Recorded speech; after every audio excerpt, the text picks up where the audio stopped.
Que o Brasil participou da Segunda Guerra Mundial, a gente aqui daqui a pouco fica careca de saber. Mas você já se perguntou o quanto que se gastou nessa brincadeira? No vídeo de hoje vamos analisar o total de materiais utilizados pela Força Aérea Brasileira durante as operações na Itália, assim como os danos causados na Alemanha nazista e nos seus aliados.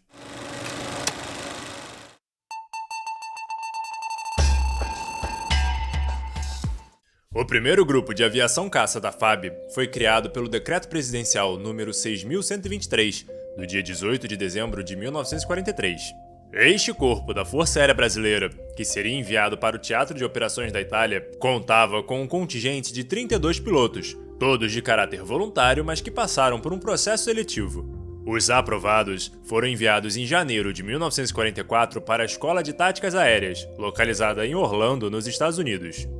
O motivo dos pilotos brasileiros terem sido enviados para Orlando é que a nossa Força Aérea havia acabado de ser criada. E embora operações aéreas estivessem presentes em nossas Forças Armadas desde o início do século, dando destaque para algumas operações aéreas como o bombardeio da cidade de Campinas, em São Paulo, pelo governo federal, durante a Revolução Constitucionalista de 1932 ou a Guerra Civil Brasileira, a verdade é, os nossos pilotos não estavam familiarizados com os equipamentos que seriam utilizados na Itália. As nossas tropas, inicialmente, treinariam com os aviões Curtiss P-40C, mas seria apenas em julho de 1944 que os brasileiros seriam enviados para a base de Suffolk, nas imediações de Nova York, local na qual teriam contato pela primeira vez com o P-47 Thunderbolt, os aviões utilizados pelo Centaur nas operações da Itália.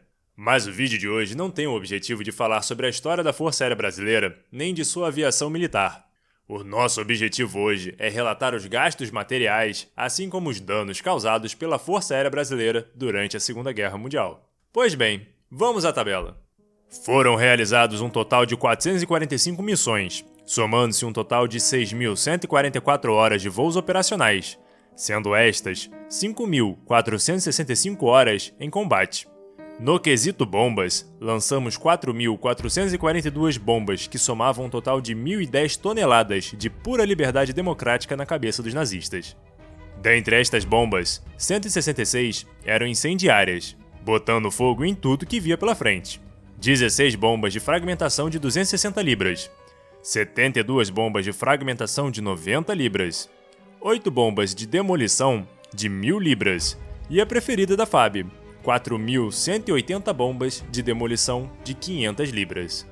Sobre as munições não explosivas utilizadas pelos aviões, sendo que os P-47 utilizavam 8 metralhadoras de 12,7 mm, as famosas .50, a FAB utilizou um total de 1.180.200 projéteis entre novembro de 1944 e o fim da guerra em 1945.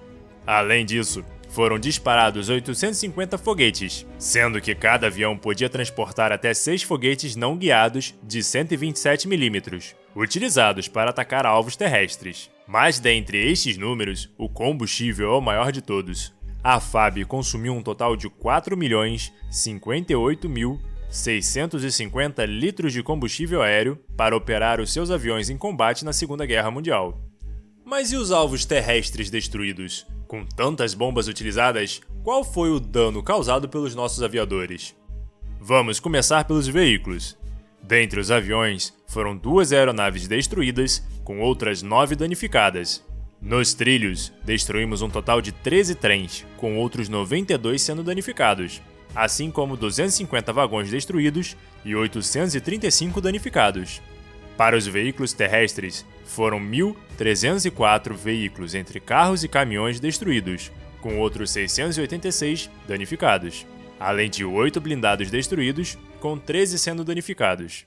Conforme a guerra avançava e a Alemanha apresentava problemas com a sua logística militar, resultando em uma grave crise de abastecimento de combustíveis em diversas frentes de combate, os soldados do eixo tiveram que improvisar o translado de equipamentos de artilharia e suprimentos militares com o uso de veículos de tração animal, carroças. E nem estas carroças escapariam da mira do Centaur, na qual destruiu um total de 79 delas, com outras 19 sendo danificadas.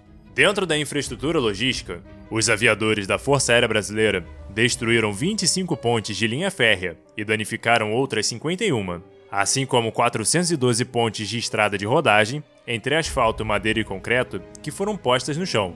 Já na infraestrutura urbana, foram 144 edifícios ocupados por ocasiões inimigas, danificando outros 94 prédios, somando-se às 5 usinas elétricas destruídas, com demais 4 sendo danificadas. Na indústria, a FAB destruiu 6 instalações de fábricas, com 5 sendo incapacitadas para a produção. Somando-se a essas estatísticas, temos outras 125 estruturas urbanas diversas, que seriam casas, que foram completamente destruídas, além de demais 54 que foram danificadas pelas bombas. Na infraestrutura militar, o Brasil sentou a pua em 2 postos de comando inimigo, com outros 2 sendo danificados. Um acampamento militar inimigo completamente destruído, com outros 4 sendo danificados. Além disso, 85 posições de artilharia foram varridas do mapa, com 15 sendo danificadas, abrindo caminho para as nossas tropas em solo. 3 alojamentos inimigos foram destruídos e outros 8 danificados.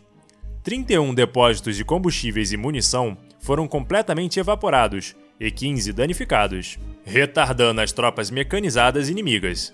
Somando-se a estes depósitos, 11 galpões de materiais bélicos foram destruídos, com um outro sendo danificado. E por último, dentro das estruturas militares, 2 estações de radar inimigas foram danificadas durante a atuação da FAB. Mas a destruição não acabou por aqui. No mar, a FAB afundou 19 embarcações pequenas, danificando outras 52, além também de um navio de grande porte, que resultou no naufrágio da embarcação. E aí, o que achou da eficiência da Força Aérea Brasileira durante a Segunda Guerra Mundial? Acha que os nossos aviadores destruíram muitos alvos? Poucos alvos? Particularmente, considerando o tamanho da esquadrilha brasileira enviada para a operação na Itália, eu considero que a FAB apresentou um excelente desempenho operacional. Mas deixe aqui nos comentários a sua opinião. E se gostou, não se esqueça também de deixar um like no vídeo. É a forma que eu tenho de saber se vocês estão gostando ou não do conteúdo. Um abraço e até a próxima!